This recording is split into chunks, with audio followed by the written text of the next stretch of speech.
رسول اللہ صلی اللہ علیہ وآلہ وسلم کا فیصلہ عام عدالتوں کے فیصلوں کی طرح نہیں ہے جو قانوناً تو آپ نے ماننا ہے لیکن دل سے اسے سچ اور حق ماننا ضروری نہیں۔ قرآن نے فیصلہ کیا کہ ثم لا یجدوا فی انفسہم حرجا مما قضیت، پھر آپ کے فیصلے پر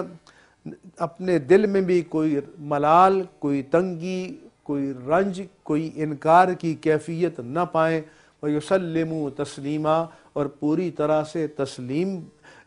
سراپا تسلیم و رضا بن جائیں۔ تو قرآن نے فیصلہ کیا کہ جو اللہ کے رسول کے فیصلے کو رد کرے، اہانت کرے، تو وہ کلمہ بھی پڑھے تو وہ مسلمان نہیں ہو سکتا، مومن نہیں ہو سکتا، وہ واجب القتل ہے۔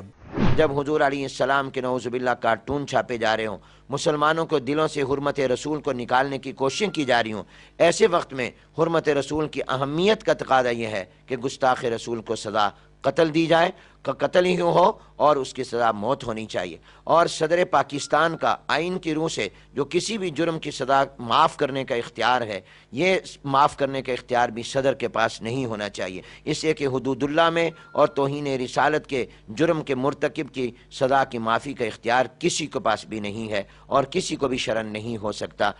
اس موقع پہ ان خاص حالات میں معاف کر دینے کا مطلب آپ جانتے ہیں کیا ہے؟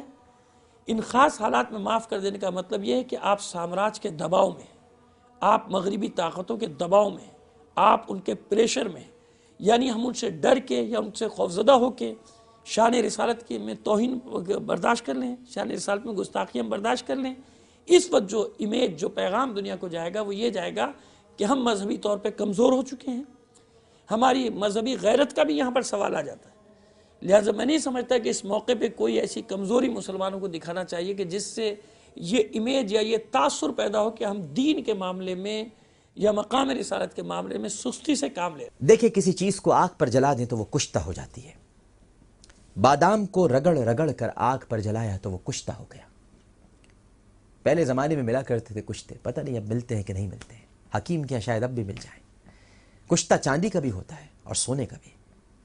اگر کچا ہو تو ہلاک کر دیتا ہے اور جل جائے تو تریاق بن جاتا ہے۔ لہٰذا عشق محمد صلی اللہ علیہ وآلہ وسلم میں جب تک وجود جل نہ جائے زہر ہے۔ اللہ نے یہ زندگی عطا ہی اپنے حبیب صلی اللہ علیہ وآلہ وسلم سے محبت کے لیے کی ہے۔ اس زندگی کو ان کی محبت میں جلا دیجئے، یہ بھی کشتہ ہو جائے گی۔ جب تک محبت مصطفیٰ صلی اللہ علیہ وآلہ وسلم میں کشتہ نہیں ہوں گے، ایکسپائری ڈیٹ برقرار رہے گی۔ اور جس دن حب احمد صلی اللہ علیہ وآلہ وسلم میں کشتہ ہو گئے تو کوئی ڈیٹ آف ایکسپائری نہیں رہے گی۔ زندگی کو تو موت ختم کرتی ہے نا، لیکن محبت میں کشتہ تو پہلے ہی فنا ہو جاتا ہے، اسے موت کیا مارے گی؟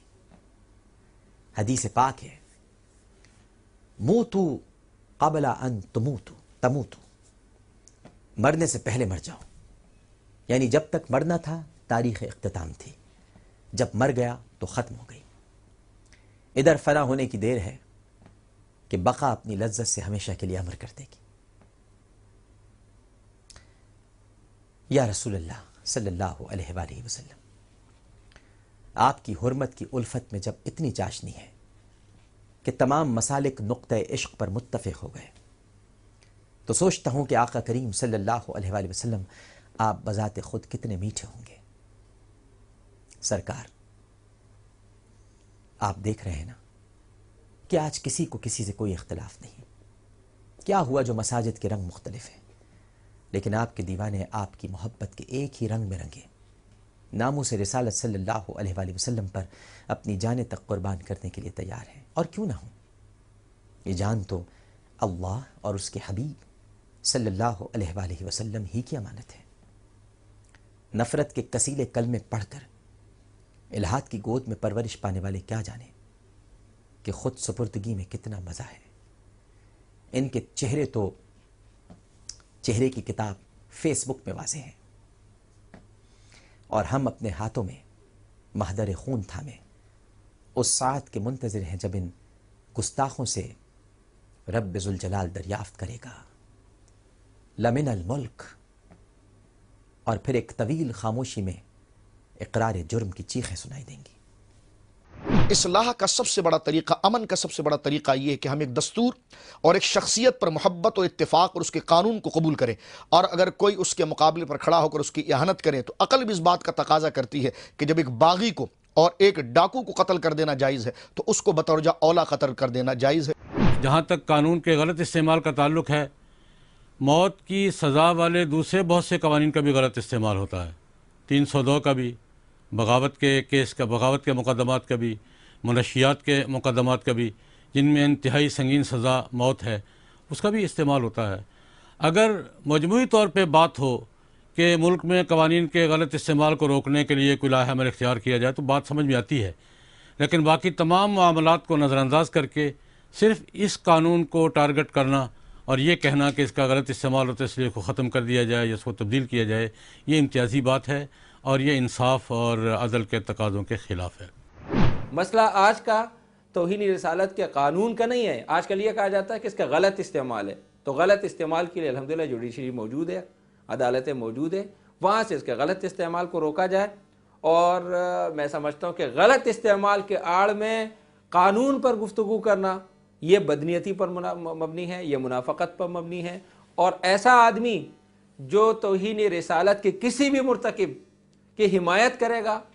میرا نظریہ، میرا عقیدہ یہ ہے کہ یہ حمایت کرنے والا مرتکب توہین رسالت کے ساتھ بالکل برابر ہونا چاہیے، اور اس کو بھی وہی سزا ملنی چاہیے جو سزا کسی بھی مرتکب توہین رسالت کو ملتی ہے۔ کیونکہ ناموس رسالت کا معاملہ انتہائی حساس معاملہ ہے،